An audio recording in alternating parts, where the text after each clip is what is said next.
ఓం గం గణపతయే నమః శివాయ గురవే నమః. ఎవరికైనా సరే విపరీతమైనటువంటి ప్రయోగ బాధలు తరచుగా వచ్చేటువంటి ఇటువంటి ప్రయోగ సమస్యలు కానీ, గాలి పీడ వంటి సమస్యలు కానీ, విపరీతమైన నరఘోష, శత్రుఘోష, నరదృష్టి వలన రాత్రి నిద్ర లేకపోవటము, నిద్ర పట్టకపోవటము, ఏ పని అనుకున్నా, ఏం చెయ్యాలనుకున్నా అన్నిట్లోని కూడా అడ్డులు, ఆటంకాలు ఇవన్నీ చేయి దాటిపోవడం, ఏ పనులు కూడా జరగట్లేదు. ఇట్లాంటి సమస్యలు చాలామంది చెబుతూనే ఉన్నారు. ఏమనుకున్నా సరే జరగట్లేదు, డబ్బులు నిలబడట్లేదు, ప్రయోగ సమస్యలు, శత్రు సమస్యలు, అలాగే బ్లాక్ మ్యాజిక్ అంటే ప్రయోగ వంటి ఏవైనా సరే ఇబ్బందులు మొదలైనటువంటివి కావచ్చు. ఇటువంటి సమస్యలన్నిటికీ కూడా చాలా శక్తివంతంగా ఇవన్నీ కూడా హతమార్చి తొలగించి మిమ్మల్ని రక్షించేటువంటి దశమహావిద్యలలో ఒకరైనటువంటి కాళికా అమ్మవారికి సంబంధించినటువంటి ఒక మంత్రం నేను మీకు ఇప్పుడు తెలియజేస్తాను, ప్రక్రియ తెలియజేస్తాను. ఉపదేశాలు వంటివి అవసరం లేకున్నా ఎవరైనా సరే ఇది చెయ్యొచ్చు, ఫలితాలు అనేటువంటివి పొందవచ్చు. ఏదైనా సరే ఒక శనివారం నాడు ఉదయం 6 నుంచి 8 మధ్యలో, లేదు అని అంటే సాయంత్రం 6 నుంచి 8 మధ్యలో ఎప్పుడైనా సరే చెయ్యొచ్చు.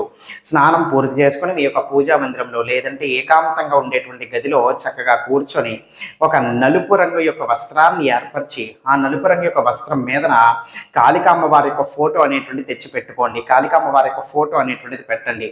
పెట్టిన తర్వాత అదే నలుపు రంగు యొక్క వస్త్రం మీదన అంటే ఫోటో పక్కన నల్ల నువ్వుల నూనెతో దీపం వెలిగించండి. నల్ల నువ్వులతో తయారు చేయబడినటువంటి నువ్వుల నూనె దీపము వెలిగించండి, నూనె వేసి.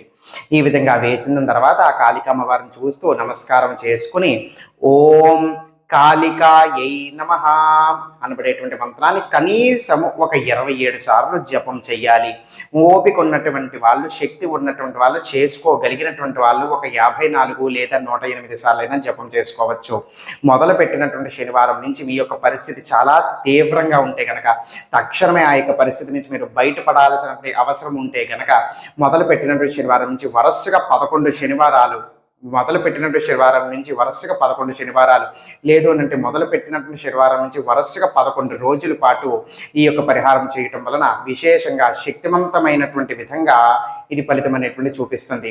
సాధన పూర్తయ్యేంత వరకు కూడా మాంసాహారం వంటివి తినకుండా ఉండి చేస్తే గనక ఇంకా కూడా శ్రేష్టము, మంచి ఫలితాల్ని అందిస్తుంది.